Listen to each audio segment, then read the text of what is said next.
Mets ta main sur ton cœur tandis que nous prions pour écouter, recevoir la sublime parole de Dieu et être touché par la puissance qui est contenue en elle. Père, au nom suprême de Jésus, je viens au devant de ton saint trône te rendre grâce pour un jour comme celui-ci. Merci Seigneur pour les milliers de personnes connectées à cet hôtel et qui attendent de toi une parole, une instruction, une directive, une intervention, une délivrance, une provision. Ô Père, que ton nom soit glorifié. Accorde-nous, ô Dieu, à ton serviteur que je suis, une habileté et capacité qui viennent directement d'en haut. Rends-moi capable, rends-moi à même d'enseigner, de prêcher, de prophétiser, de relâcher le conseil de Dieu dans la flamme d'en haut. Au nom suprême de Jésus, je veux célébrer ton nom. Merci pour la défaite annoncée dans le camp de l'ennemi. Merci pour l'élévation de tes fils et de tes filles. Honneur et gloire à ton nom de Jésus. Nous avons prié et que quelqu'un dise Amen 3 fois. Amen, Amen, Amen. Tu peux t'asseoir en acclamant le Seigneur. Alléluia. Gloire à Jésus. Amen. Eh bien, nous continuons notre belle série. L'enseignement que nous avons commencé et qui m'a été donné par le Saint-Esprit pour toi en cette saison. Lors de l'enseignement passé, nous avons vu qu'il était fondamental, si nous voulons dans la vie prétendre à la réussite, c'est-à-dire accomplir les desseins qui nous sont assignés par le ciel, de livrer une guerre farouche contre soi-même. Et que, hélas, bien des fois, nous nous trompons de cible. Nous dégageons notre énergie pour combattre un ennemi qui peut-être n'en est même pas un. Pour la circonstance ou les circonstances que nous traversons. Nous avons dit que si nous arrivions à être maîtres de nos propres pensées, alors nous serons maîtres de notre destinée. Car tel en pense, telle elle est. Mais ça, c'était le premier palier du combat. Nous allons dans la deuxième dimension de cette bataille contre nous-mêmes. Observez ceci. Quand Dieu a créé l'homme, il a créé selon son image et selon sa ressemblance. Et le mandat que Dieu a assigné à l'homme était un mandat de domination. Il dit afin que l'homme domine. C'est-à-dire que quand on te regarde, quand on me regarde, nous sommes supposés être et l'image et la ressemblance de Dieu. C'est-à-dire que nous devons agir comme Dieu agit face aux circonstances de la vie, d'accord, ou aux défis auxquels nous pouvons être confrontés. Eh bien, comment est-ce que Dieu a créé le monde qu'il a créé? Qui peut me donner une réponse rapide? Comment il a créé? Il a créé comment? Par sa parole. Oui, par sa parole. Comment est-ce que Dieu résout les problèmes? Quand il est confronté à un problème, il les résout comment? Par sa parole. Quelle a été l'attitude de Jésus face aux tentations, face aux épreuves de la vie? Qu'est-ce qu'il a utilisé? La parole. Et donc c'est très important. Cet enseignement va nous permettre justement de canaliser, générer l'énergie par nos paroles ou de nos paroles. C'est très important. Donc, générer et canaliser l'énergie de nos paroles. Parce qu'en fait, nos paroles sont des conteneurs qui contiennent une puissante énergie.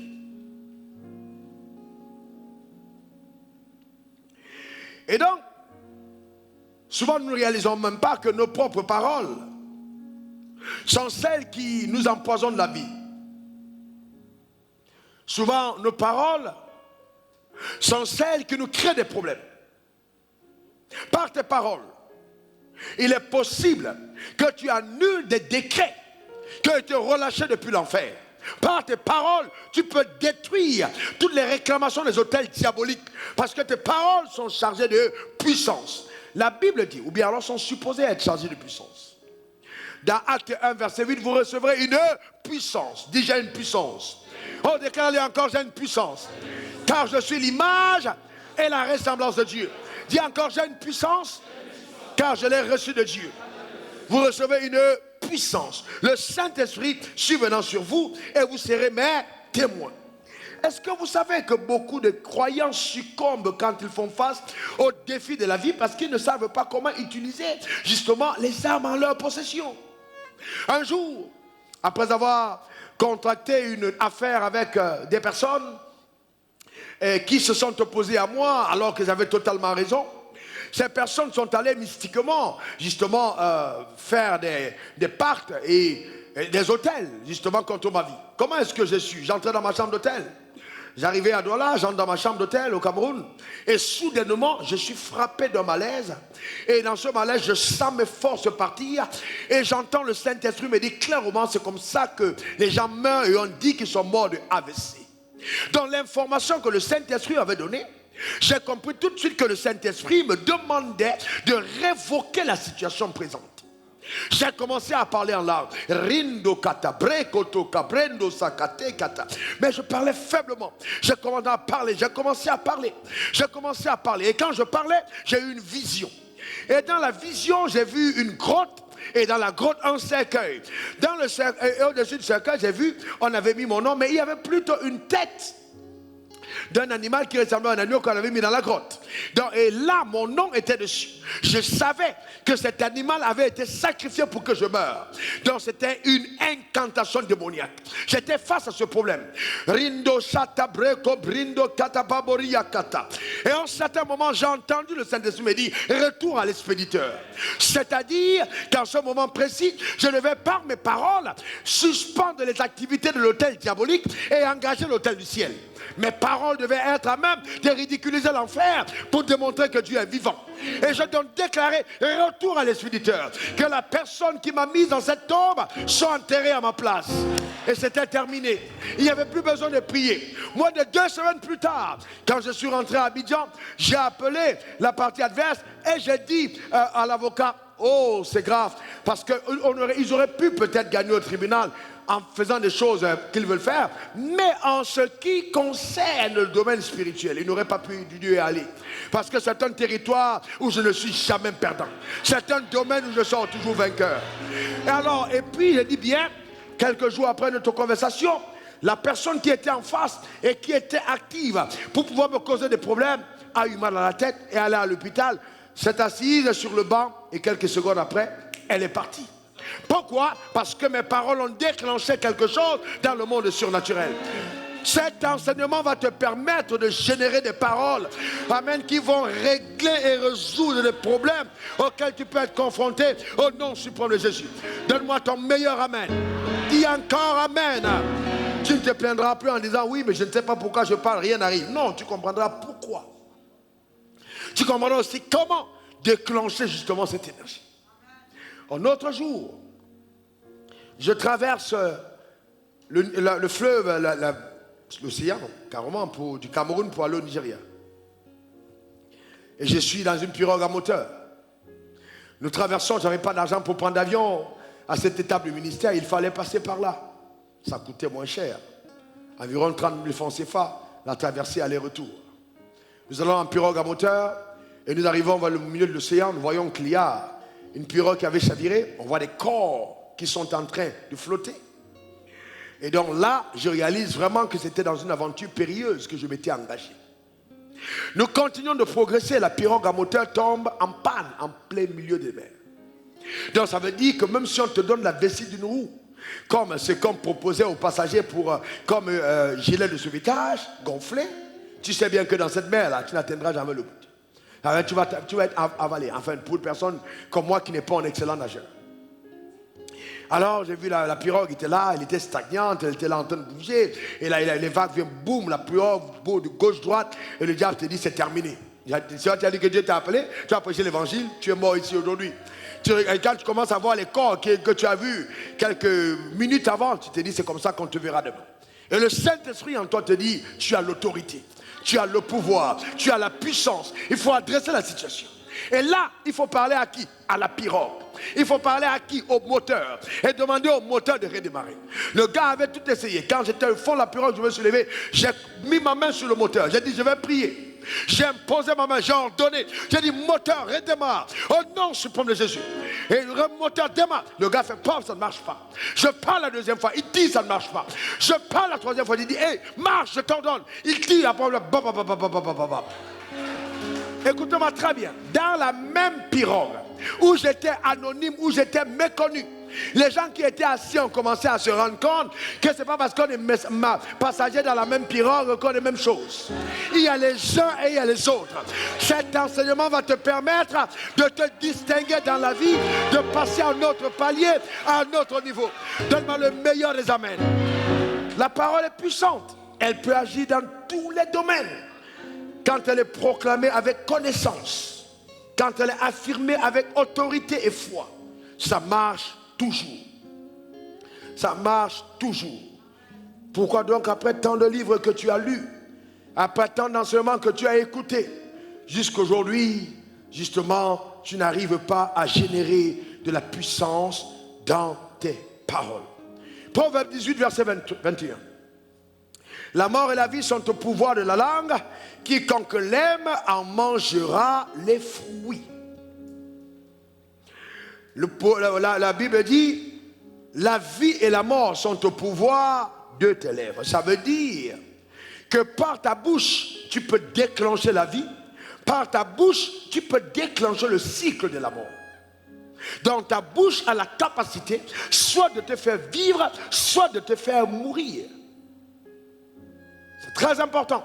Très important. Et Jésus te dit, Matthieu 12, verset 33 à 34, vous dites que l'arbre est bon et que son fruit est bon. Vous dites que l'arbre est mauvais et que son fruit est mauvais. Car on connaît l'arbre par le fruit.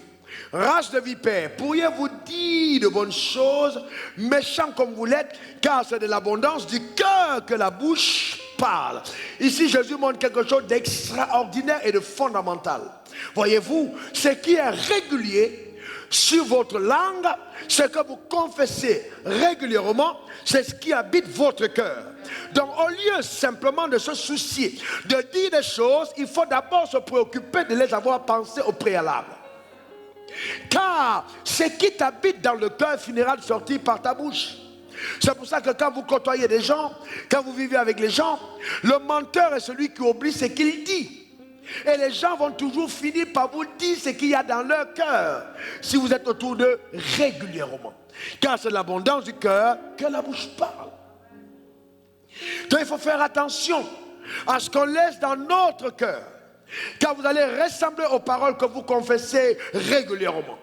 Et il y a des gens qui disent, oh mon mal, oh mon cancer, oh ma maladie, oh voyez-vous, et faites attention, il y a des gens qui appellent leurs enfants mon petit pou, ma petite puce. Eh bien après ils sont étonnés d'être piqués ou d'être sucés par leurs enfants. Faites attention aux paroles. Le diable est extrêmement subtil. Il peut t'amener à détruire ce que Dieu t'a donné comme bénédiction par les paroles que tu confesses régulièrement. Combien de femmes ont détruit leur mariage par les paroles? Combien d'hommes ont endommagé l'intérieur de leur femme par les paroles? Au départ, la femme était radieuse, elle était contente. Après, tu la vois se faner. Tu vas imposer les mains n'importe comment. Elle est ruinée par les paroles de son mari. Et après l'homme est triste. Oh, je regrette. Frère, si tu ne maîtrises pas ta langue, elle va détruire beaucoup de choses autour de toi. Tu ferais mieux de maîtriser ta langue. Pourquoi il faut la maîtriser? Parce que la langue joue un rôle très important. La langue est un feu. La langue peut enflammer. La langue peut détruire. La langue peut embraser. Au lieu d'utiliser ton énergie pour détruire ce qui est à toi, utilise ta langue pour enflammer le camp ennemi, pour détruire les autels diaboliques, pour saccager toute sa programmation de l'enfer contre ta vie et ta destinée. Jacques 3, verset 3 à 7. Si nous mettons le morse à la bouche des chevaux pour qu'ils obéissent, nous dirigeons aussi leur corps tout entier. Voyez le morse, on le met dans la bouche des chevaux et on dirige le corps tout entier. Imaginez le cheval avec toute l'énergie du cheval. Juste à partir du mort dans sa bouche, on peut orienter le cheval soit à gauche, soit à droite, soit l'amener à sauter les obstacles. Et il continue en disant, voici, même les navires qui sont si grands et qui poussent, que poussent des vents impétueux, sont dirigés par un très petit gouvernail, voyez-vous, un très petit gouvernail au gré du pilote. Et là, l'apôtre Jacques met un point important. Il dit, le navire est gigantesque, le navire est grand, mais vous voyez, le gouvernail est tout petit. Et le pilote du gouvernail est celui qui oriente justement la destination du navire. Donc, c'est tout petit, mais un navire qui pèse des tonnes est dirigé par un petit gouvernail. Ta langue peut paraître petite. Tu peux avoir même du piercing sur ta langue. Voyez-vous, mais cette langue est capable de choses incroyables. Ce n'est pas parce qu'elle est petite que tu dois la mépriser. Ta langue, justement, va être le relais qui va te permettre d'amener à manifestation dans ton monde ce que tu as envie de voir. Ta langue va donner une destination à ta destinée, à ta personne. Et c'est pourquoi il faut absolument maîtriser sa langue.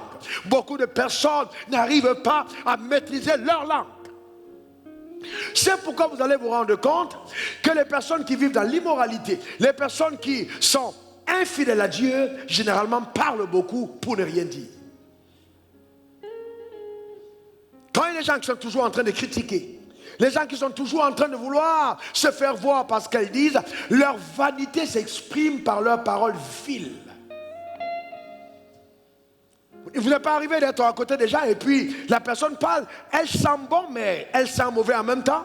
C'est-à-dire elle parle mais ses paroles embêtent. Les gens n'aiment pas. Là, vous voyez, chacun récupère son regard et dit, ah Dieu, le gars est encore venu ici, il va nous encenser avec ses mensonges. Tout le monde fuit. Vous n'avez pas encore vu une femme qui vient là avec ses talons et ses sacs de marque et tout, tac, tac, tac. Qu'elle a eu ça, c'est comme il commence à se toucher pour dire, oh là, la menteuse l'est encore arrivée. Comme c'est vilain de voir une femme belle avec des mèches sur les talons, mais quand elle ouvre sa bouche, elle ment. C'est sale. Et quand une femme ment, elle ment bien. Parce que le rouge à lèvres donne l'impression qu'elle est sanctifiée. Pipo, faut pas, elle va te blaguer, mon frère.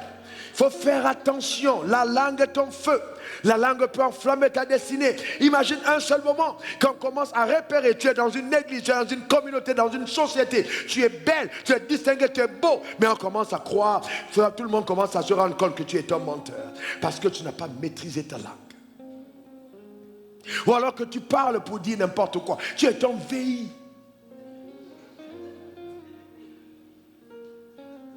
Il faut faire attention. Comment j'arrive donc à canaliser l'énergie? D'abord à produire l'énergie dans mes paroles, et ensuite les canaliser. Vous voyez, tes paroles ont la capacité d'amener à l'existence ce que tu désires voir. Par tes paroles, tu seras justifié. Par tes paroles, tu seras condamné. C'est ce que la Bible dit. Donc on fait très attention. Et vous savez, la première chose que vous devez comprendre, c'est qu'il ne faut jamais parler sans avoir pensé. C'est une discipline. Arrêtez-vous avant de parler. Pensez ce que vous avez à dire. Souvent les gens, révérend Wafo, vraiment, impose-moi les mains pour que je prêche comme toi. Au-delà du don, au-delà de la grâce que Dieu m'a donnée, il y a une discipline qui peut te permettre de parler des heures avec une certaine cohérence. Ça n'arrive pas accidentellement. C'est la conséquence de la réflexion et de la méditation. Vous ne pouvez pas parler sans réfléchir. Disciplinez-vous quand vous êtes au milieu des gens. Quand on pose des questions, ne soyez pas prompt à lever la main. Articulez de l'intérieur. Méditez pour vous assurer que ce que vous dites est en harmonie avec ce que vous pensez. Véritablement. C'est une discipline. D'accord? C'est une discipline que chacun d'entre nous devrait avoir. Vous imaginez quand Dieu veut créer le monde. Et il dit que la lumière soit. On est d'accord? Et la lumière fut. Alléluia. Après, Dieu sépare la lumière d'avec les ténèbres. C'est fabuleux. Ça veut dire qu'il savait pourquoi est-ce qu'il fallait venir la lumière. Il ne voulait pas, justement, qu'il y ait. Il voulait créer deux mondes différents. Donc, il amène la lumière pour résoudre le problème des ténèbres. Ensuite, vous allez vous rendre compte que quand il continue, et il dit que la terre produise. Et il dit que la terre produise. Voyez-vous, pourquoi il parle à la terre? Et il demande à la terre de produire les plantes. C'est parce qu'il sait que les plantes, quand elles arriveront, elles auront de quoi se nourrir. Si c'était nous, oh, que la lumière soit, que les poissons soient, que les plantes soient. Maintenant le poisson vient, il est où? Comment on va faire? Non, parce qu'il n'y a pas de réflexion. Parce qu'on ne prend pas le temps d'anticiper, de planifier les choses qu'on a à dire. Vos paroles ne peuvent pas devenir créatrices si vous n'avez pas développé l'art de la réflexion et de la méditation. La méditation. La méditation. La méditation. Oh, j'ai entendu dire ça et je me posais toujours des questions, mais on le dit, mais pourquoi est-ce que ce n'est pas manifeste? Le miracle de Dieu est dans ta bouche. Qui a déjà entendu cette phrase? Le miracle de Dieu est dans ta bouche. On le dit à l'église, le miracle de Dieu est dans ta bouche. Non, le miracle de Dieu n'est pas dans ta bouche. C'est pas vrai. Ou alors c'est partiellement vrai, donc pas vrai. Romains 10, verset 9 à 10. Si tu confesses de ta bouche le Seigneur Jésus, et si tu crois dans ton cœur que Dieu l'a ressuscité des morts, tu seras sauvé. Car c'est en croyant du cœur qu'on parvient à la justice, et en confessant de la bouche qu'on parvient au salut. Voyez-vous, la Bible dit, si tu confesses de ta bouche le Seigneur Jésus, et si tu crois dans ton cœur, il y a deux choses. Premièrement, la confession. Quelqu'un dit confesser. Encore confesser. Encore confesser. Vous voyez, quand tu confesses, ça veut dire que tu déclares, tu affirmes.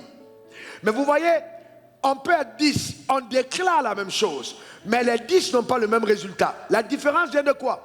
La différence vient de ce qui a précédé la confession. Si tu confesses de ta bouche le Seigneur Jésus et si tu crois dans ton cœur, ça veut dire que si ce que tu as dit de ta bouche est vrai dans ton cœur, alors ce que tu as dit arrivera. En d'autres termes, si je confesse le Seigneur Jésus et que je n'ai pas cru, est-ce que je peux être sauvé? Non, car en fait, c'est la foi en ce que je dis qui justifie ce que je dis et qui donne la puissance à ce que je dis. Si je n'ai pas cru, ce que je dis n'a pas de force. On arrive à l'église, on va déclarer la parole. Eh bien, on est là en train de parler, de vivre par la foi à la fin des temps. Oh, l'éternel pouvoir m'a besoin, selon sa richesse et avec gloire en Jésus. Alléluia, je suis la tête et non la queue. Je suis la tête et non la queue. Je suis en haut et non en bas. Je suis en haut et non en bas. La personne déclare. Mais dès que je sors de l'église, on l'appelle. On dit, ah, le bailleur viendra dans 5 jours. Oh Dieu, pauvre que je suis. Ah, je savais que pour moi ça ne marche pas. Eh bien, alors, qu'est-ce que tu viens de faire? Tu viens de démontrer que tout ce que tu as dit à l'église n'était pas vrai. Que tu ne croyais pas en ce que tu disais. C'est pourquoi l'enseignement qui va suivre est extrêmement important. Vous ne pouvez pas arriver en Chine et parler français et triompher en Chine. Pourquoi? Parce que le chinois ne comprend pas le français. Tu ne peux pas arriver à Abidjan et commencer à parler le latin. Les gens te regarderont, on aura bien envie de t'aider, mais on ne te comprendra pas. Tu ne vas pas arriver en Angleterre et parler, vous voyez, l'hébreu, non, ou le chinois, non. Ça ne marche pas ainsi. Et le problème des gens dans le royaume, c'est qu'ils sont sortis du royaume des ténèbres, mais ils arrivent dans le royaume de Dieu et ils continuent de parler la doutologie. La doutologie, c'est le langage de l'enfer. Ils parlent en langage doutologie. Doutologie, hein? Amen. C'est un mot que je viens d'écrire. Donc, tu as douté. Ou alors la pérologie, ou bien tout ça, ce sont des mots, d'accord, les langages de Satan. Parce que c'est la peur, tu es là, tu paniques, et tu viens au langage du royaume, tu parles ce langage. Les gens te regardent, ils disent, on ne comprend pas ce qu'il est en train de dire. Parce que tu parles au langage qui n'est pas celui du royaume. Donc la première des choses, c'est la rééducation afin de parler un langage qui correspond au langage du royaume. C'est pourquoi, écoutez-moi bien, dans le royaume des cieux, on dit que le pauvre dise... Que le pauvre dise, C'est-à-dire que quand un pauvre entre dans le royaume, on dit première loi, pour que ta condition change, commence à dire que tu es riche. On n'a pas dit que première loi, c'est que tu as l'argent. On dit non, ici, on a un autre langage. On ne parle pas vos langages, c'est là où tu venais. Donc on va te faire d'abord des cours d'apprentissage de la langue du royaume. Le drame, c'est que on prend les gens, on met dans l'église, alors qu'ils n'ont pas fait les 6 mois d'apprentissage de la langue. Pour qu'ils viennent dans le royaume des cieux, il faut apprendre à parler ce langage. Le langage de la foi. La Bible dit que les faibles disent, je suis fort. Pourquoi? Parce que dans le royaume des cieux, on n'appelle pas faiblesse, faiblesse. On appelle faiblesse, force. On appelle pauvreté, richesse. Ça peut paraître terrible. Eh oui, oh oui, j'ai le palu. Tu as quoi, le palu? Je te pose une question. Est-ce que tu as déjà entendu le palu dire j'ai le palu? Tu as déjà entendu Covid dire j'ai Covid? Parce que Covid ne parle pas. Covid attend ta bouche pour pouvoir exister dans ton environnement. Covid ne va pas parler. Il va te donner tous les signes. Chaude, il y a fièvre. Et il entend que tu dis j'ai le Covid. Pour justement t'apporter le verdict du Covid dans ta destinée. Donc que celui qui a le Covid dise je suis en bonne santé. Afin que si ta femme te demande, mais chérie, qu'est-ce que tu as? Le médecin a dit que j'ai le Covid. Mais je sais que ça c'est un mensonge, car en ce qui me concerne, il est écrit par les meurtrissures de Christ, je suis guéri. Clair. Clair et net. C'est une rééducation. Donner à sa parole de la puissance. Alléluia. Quelqu'un dise amen. Qu'il dise encore amen.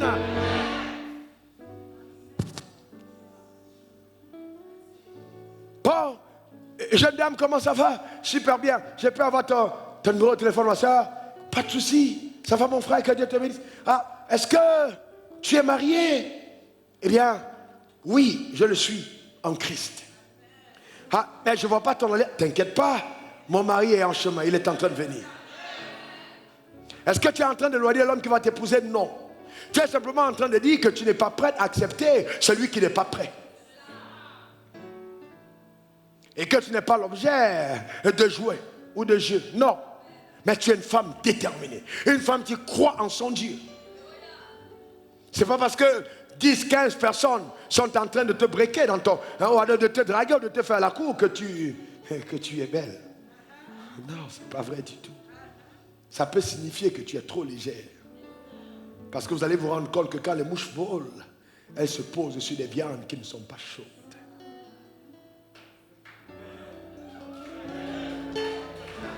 Là où sont les cadavres, là aussi les vautours. Ça, oh, je ne comprends pas. C'est toujours les hommes qui, quand ils viennent, après, ça s'arrête toujours. Le problème, c'est que ça s'est déjà arrêté dans ton cœur avant qu'ils ne viennent.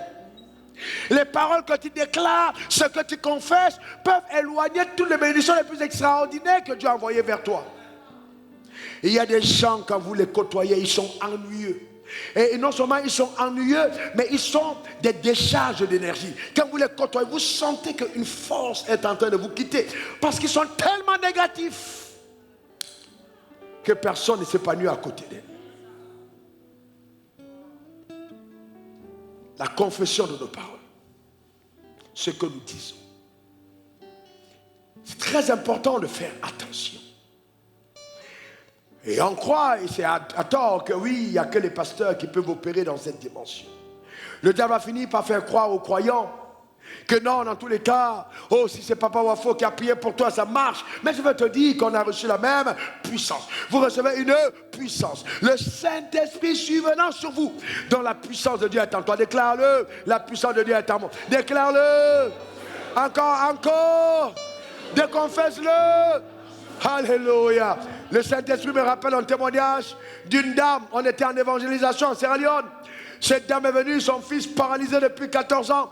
Elle était musulmane, elle a donné sa vie au Seigneur. Après qu'on ait prêché avec instance et insistance. Et elle s'est convertie. On pouvait voir dans ses yeux que la foi était née en elle, que l'espérance était revenue. Et elle a posé son problème. Le premier sujet de prière, c'est que mon fils est paralysé depuis ce temps-là et il n'a jamais marché. Alors, prédicateurs zélés que nous étions, convaincus de ce que Dieu est capable de le faire, on a dit à la femme, alors voici ce qu'on va faire. Mes amis étaient à côté, j'ai dit on va prier pour toi. On ne peut pas aller chez toi maintenant parce qu'on a une croisade de soir. Nous sommes en train de parler de la croisade au marché. Tu vas partir et tu vas prier pour ton enfant. Elle nous a regardé, j'ai dit oui. Il est écrit, voici les signes qui accompagnent ceux qui auront cru. À mon nom, ils imposeront les mains aux malades et les malades seront guéris. Donc vous savez, comme elle était jeune convertie, à l'instant, elle a cru ce qu'on lui avait dit. Et je dis à la dame, la puissance de Dieu est en toi. La puissance de Dieu est entre tes mains. Dès que tu vas déposer tes mains sur ton enfant et que tu vas prier pour ton enfant sera rétabli. Cette dame n'a pas douté. Cette dame elle n'était pas à l'église. Cette dame n'a pas côtoyé sœur Marguerita, videuse de la foi. Non, elle était encore vierge. Parce que le vrai problème que certains d'entre nous ont, ce sont des personnes qui sont dans l'église et qui opèrent comme des disjoncteurs pour que ta foi ne marche pas. Dès que tu les as rencontrés, tu étais zélé. Mais ils commencent à te dire, mon frère, on a fait ça. Frère, n'oublie pas, celui de gauche ou celui de droite, vous n'êtes pas la même chose. Il y avait 3 personnes à la croix, il y avait un qui était au milieu, il y avait un à gauche, un à droite. Les 3 étaient crucifiés, mais les 3 n'étaient pas la même chose.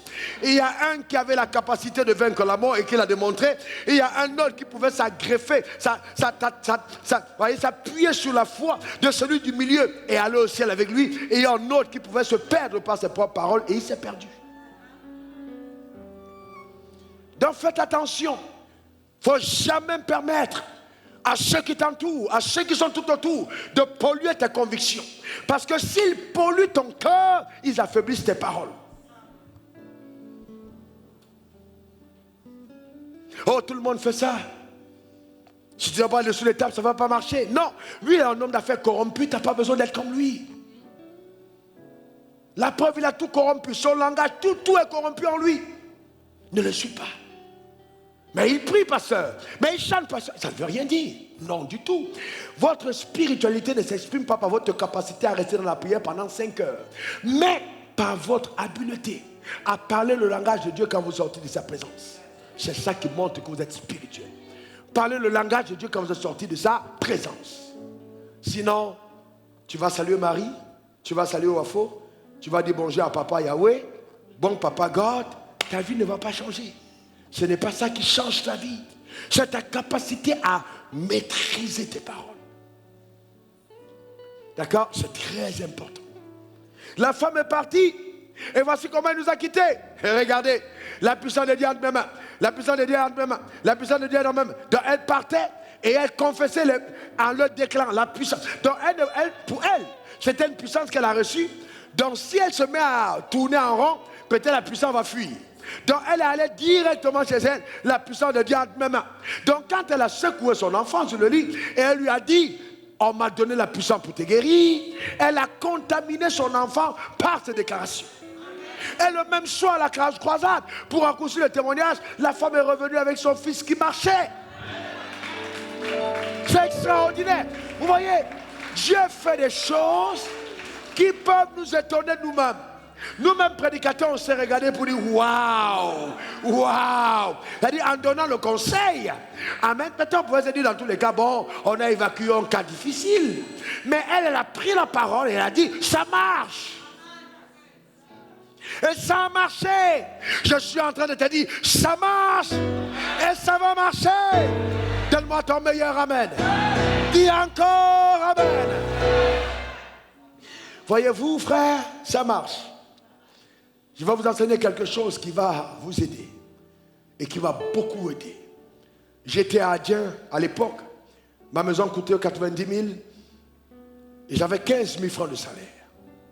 Et je passais beaucoup de temps, plus qu'aujourd'hui d'ailleurs, dans la prière. Beaucoup de temps. J'avais pas autant de responsabilités que je n'ai aujourd'hui. Parce que souvent, les responsabilités peuvent vous déconnecter d'une plus grande intimité. J'avais trop de temps et je priais beaucoup, plus qu'aujourd'hui. Et donc, j'étais en prière. Pendant que j'étais à Adien. Et le Seigneur m'a fait voir quelque chose qui m'a bouleversé. Il dit, fils, je devais enseigner certains hommes d'affaires. Il dit, tu vas leur dire ceci. Il faut que le même principe qu'ils ont mis en application, pour quitter les ténèbres pour la lumière, ils continuent d'opérer avec cette même foi. Sinon, ils n'auront pas accès à toutes les promesses du royaume des cieux. J'explique. Vous savez que nous sommes sauvés par la foi. Quelqu'un qui sait qu'il est sauvé par la foi, il lève la main. Et vous savez que le jour où tu as confessé et que tu as cru, tu as quitté les ténèbres pour la lumière. Qui le croit? Et la Bible va plus loin. Tu es sorti de la puissance de Satan pour aller à Dieu. Qui le croit? Eh bien, c'est extraordinaire. Mais qu'est-ce que tu as fait ce jour-là? Tu te rappelles ce que tu as fait, pasteur Assois? Qu'est-ce que tu as fait? Tu as confessé. Tu as fait quoi? Confessé. Et la confession de ta bouche t'a sorti des ténèbres et t'a amené dans la lumière. Tu as confessé et ton nom a été effacé des registres de Satan et on l'a écrit dans le royaume des cieux. Incroyable. Tu as confessé et Dieu t'a adopté. Ce n'est pas Dieu qui a fait quelque chose. C'est toi qui as fait quelque chose ce jour-là et qui a obligé le ciel à noter que tu as posé un acte sur la terre par des paroles. Dieu dit, par le même principe, nous pouvons changer radicalement les choses tout autour. Mais pourquoi tu le crois pour le salut et tu ne le crois pas pour autre chose? Le même principe, la foi marche. Je crois et je parle. Déclare encore, je crois et je parle. Encore. Encore. Je crois et je parle. Alors qu'est-ce qu'il faut faire? Il faut prendre le temps de croire. De croire. Comment je prends le temps de croire? C'est quand je médite sur la parole. C'est quand je réfléchis sur la promesse. C'est quand je finis par voir la promesse avant même qu'elle n'arrive. Quand je suis habité dans mon esprit de cette confiance que Dieu fera exactement ce que sa parole annonce. C'est en ce moment-là que je remplis mes paroles de grande puissance. Parce que je crois. Dans les paroles prononcées sans foi sont aussi nuisibles que les cymbales d'une batterie qui retentissent sans musique. Mais alors que quand il y a de la mélodie tout autour, c'est plus beau à écouter. Habitez, vous voyez, vous devez donner à vos paroles d'être chargés de foi. Mais ça, c'est la méditation. Vous voyez, ça peut paraître étonnant, mais il dit à Josué que ce livre de la loi ne s'éloigne point de ta bouche. Observez ce qu'il dit. Il dit quoi? Ta bouche. Il a dit quoi? Ta bouche. Mais comment tu peux dire à quelqu'un de ne pas éloigner le livre de sa bouche? Est-ce qu'on t'a demandé de manger le livre? Est-ce qu'on t'a demandé qu'il faut apprendre le rouleau et puis quand tu le mets dans ta bouche, tu manges la Bible dans la bouche? Non. Mais qu'est-ce que Dieu est en train de dire? Que dans le royaume, pour que tu puisses avoir de la victoire, tu dois coopérer avec le principe de la proclamation et de l'affirmation de la parole. Ne parle pas en autre langage. Ne parle pas le langage de tes adversaires. Ne viens pas là pour dire que Goliath est grand, il est costaud. C'est pas ça que je te demande de faire. Il faut que tu parles le langage de la parole de Dieu. Qui ne s'éloigne point de ta bouche. Mais il dit quoi? Médite-le jour et nuit. C'est-à-dire, il dit médite-le jour et nuit. Méditer veut dire réfléchir, prendre le temps. Ce n'est pas la lecture, mais c'est la réflexion profonde sur une promesse de Dieu. Médite-le jour et nuit. C'est parce que tu ne médites pas qu'il n'y a pas de force dans tes paroles. C'est parce que tu ne médites pas que tes paroles ne sont pas puissantes. Alors les gens m'ont dit, oh pasteur, quand je t'écoute, quand on t'écoute, on a envie de se lever. Quand on t'écoute, on sait qu'on peut posséder la ville. Parce que c'est comme ça que je suis. Parce qu'à l'intérieur de moi, je pense que tout est prenable. Il n'y a pas de montagne qui puisse m'empêcher d'arriver, frère. Regardez mon attitude. La montagne est là, j'essaie de la gravir. Si c'est trop difficile et que je ne peux pas monter, après avoir pris autorité, alors je dis, est-ce qu'il n'y a pas un moyen de contourner la montagne pour avancer? Rien ne doit t'arrêter. Ça doit être à l'intérieur de toi. Mais tu dois être armé de puissance, armé d'une capacité d'affirmer avec conviction que tu vas réussir. Dis, je vais réussir. Non, non, dis-le encore. Non, dis-le encore. Est-ce que vous savez que quand vous rencontrez quelqu'un qui confesse la réussite, il vous donne envie de lui donner votre argent? C'est-à-dire, tu vois deux jeunes gens. Il y a un qui dit ça, le projet va marcher. Tu le regardes, toi-même tu as le blé, tu vois comment il est convaincu. Tu dis, Joe, sinon c'est qu'à ce gars, il va réussir. Mais il y a des gens, ils te parlent de leur projet. Mais quand ils parlent, tu poses une ou deux questions, tu sens le doute. Ne mets pas ton argent, il va échouer. Il va échouer. Ah bon, on va voir si Dieu est là, ça va marcher. Frère, tu veux prendre mon argent pour essayer si? Va prendre l'argent de ton grand-père, tu vas mettre dedans. On va voir peut-être si. Il faut être convaincu de ce que tu dis, frère. Est-ce que quelqu'un comprend? Il faut être convaincu. Dieu ne donne jamais quelque chose à quelqu'un qui ne prouve pas qu'il va réussir. C'est pour ça que même par la foi, si tu n'as pas la foi, il ne te donne rien. Tu peux venir rempli de doutes et tu penses qu'on va t'aider. On te donne pourquoi? Il faut avoir la foi. La méditation. Quelqu'un dit méditation. La méditation, ça marche parce que tu prends le temps de réfléchir. Imaginez le jeune David devant Goliath. Il regarde. Goliath à 3,17 m. Il regarde. Mais comme il connaissait son Dieu, il refuse de marcher par la vue, mais par la foi. Il regarde. Pendant que tout le monde regarde et les gars ont chanté des cantiques, Goliath connaissait le combat spirituel. Ça se joue dans les paroles. Même les sorciers de ton village savent que pour te prendre, ils doivent te faire entendre ce qu'ils veulent faire. On te donne un rêve, on dit tu vas mourir. On te donne un rêve, on dit tu vas faire un accident. On te donne un rêve, on dit tes affaires vont tomber. Tu te lèves le matin, tu commences à pleurer. Oh oh, il m'a eu, oh, il m'a eu, oh, oh, oh, Azoma, oh, oh, oh, oh, yeah. Tu appelles le pasteur, ouais, qu'est-ce qu'il ne va pas? Yo, oh, yeah. Et là, tu vois les gens commencent à te rappeler qu'ils ont des dialectes de leur village. Oh, ma Dieu. Il est né de nouveau, hein? Il a oublié la Bible. Il commence à tâcher sur sa culture. Il commence à cause d'un rêve. À cause d'un rêve. Un petit rêve l'a fait oublier son Dieu. À cause d'un rêve. Je la vois marcher sur le chemin. Ma soeur, qu'est-ce qu'il y a? Oh, mon mari, c'est pas Luc. Luc va me tuer. Luc va me tuer. Luc a fait quoi? Oh, Luc. Oh, Luc. Hey, Luc. Hey, Luc, tu m'as fait ça. Luc, tu m'as fait ça. Frère, je vais te garantir que les larmes sur ton oreiller ne vont jamais régler le problème, mais ils vont l'augmenter. Oh, Luc, oh, tu m'avais dit que tu allais. Oh, Luc. Mais ce n'est pas une affaire de oh, Luc. Ce n'est pas ça qui va régler le problème. Et souvent, tu vois une femme aussi abattue. Il n'y a rien d'autre qu'un rêve qu'elle a fait. Je suis convaincu. Tu me trompes. Je suis convaincu. Qu'est-ce qu'elle a convaincu? Elle a rêvé. Oh, oh, oh. Juste le rêve. Ah, ouais, le rêve. Tu te lèves, tu commences à pleurer. Est-ce que vous savez qu'il y a des gens qui meurent parce qu'ils ont vu un rêve où ils sont morts? Ils font un accident parce qu'ils ont fait un rêve. Tu te lèves le matin, tu dis, hé, hé. Ah, je rends grâce à Dieu de ce que l'information m'est parvenue. Est-ce que quelqu'un... C'est très important.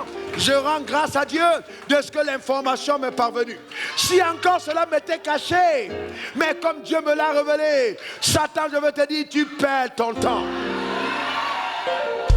Goliath, tu viens contre moi avec la lance et le javelot, mais je viens contre toi au nom de l'Éternel que tu as insulté. Goliath, je trancherai ta tête. Trancher la tête? Imaginez les gens autour de David. Oh, mais ça, c'est un plaisantin. On va le couper. Regardez, il y a toujours les gars qui ne croient pas. Goliath, je tranche. Tu vas trancher la tête de Goliath? Petit gars comme ça?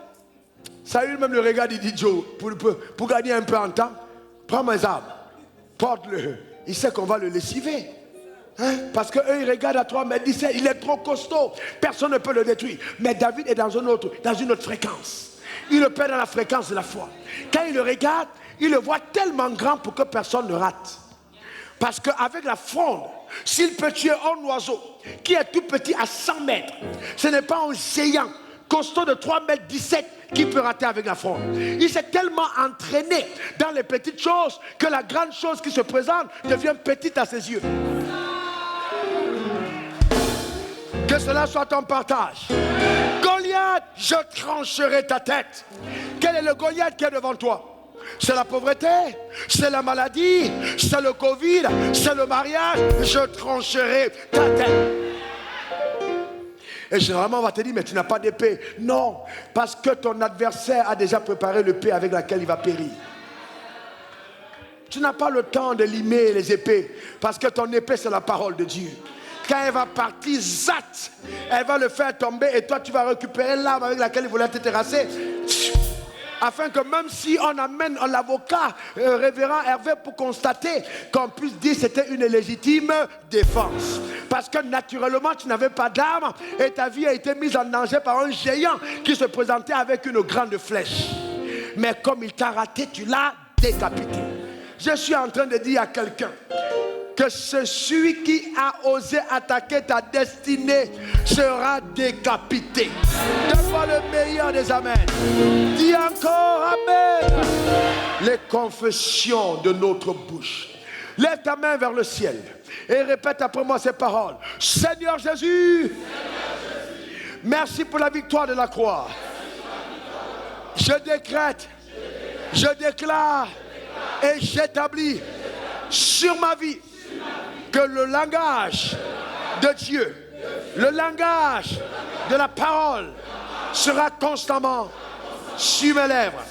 Face aux défis de la vie, je parlerai le langage de la parole de Dieu. Je suis maître de ma destinée. Ce que je dis arrive. Ce que j'annonce se produit. Je mobilise la puissance des anges en parlant. Oui, j'annonce, je ne mourrai pas avant mon heure. Je ne suis pas pauvre, je suis riche, je suis béni. Je suis le fils de Dieu, la fille d'Abraham. La main de Dieu est sur ma vie au nom de Jésus. Amen, amen et amen. C'est pourquoi, dis encore, c'est pourquoi tout hôtel qui parle contre ma destinée, j'envoie le feu, le feu, le feu pour consumer ses bases, car le pouvoir de Dieu est en moi. Mes paroles sont redoutables et produisent des dégâts dans le camp ennemi et un embellissement dans mon camp. Je suis béni au nom de Jésus. Amen. Amen et amen. Acclame le Seigneur.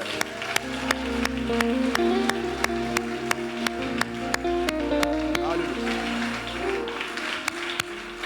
Alléluia. Vous savez, si vous me côtoyez, vous vous rendrez compte que je passe beaucoup de temps dans la réflexion. Restez debout. La méditation, c'est là de réfléchir sur les promesses que Dieu vous a faites.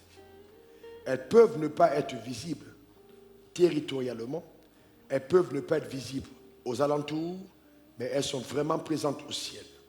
La conscience de la puissance de Dieu, de sa fidélité par rapport à ses promesses, doivent habiter votre cœur. Et quand vous parlez, n'ayez aucun doute au sujet de ce que vous dites. Parce que Dieu n'a pas besoin que votre petite tête comprenne les grandes choses qu'il veut faire, mais que votre cœur croit en son extrême fidélité.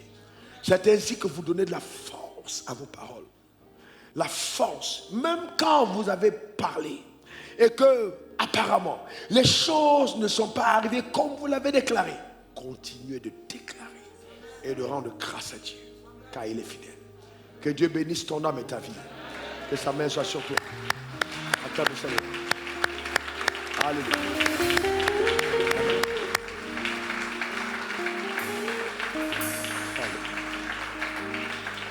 Pendant qu'on est debout, est-ce qu'il y a quelqu'un parmi nous qui veut donner sa vie à Jésus? Qui dit, Jésus, je veux me donner à Dieu. Je veux naître de nouveau.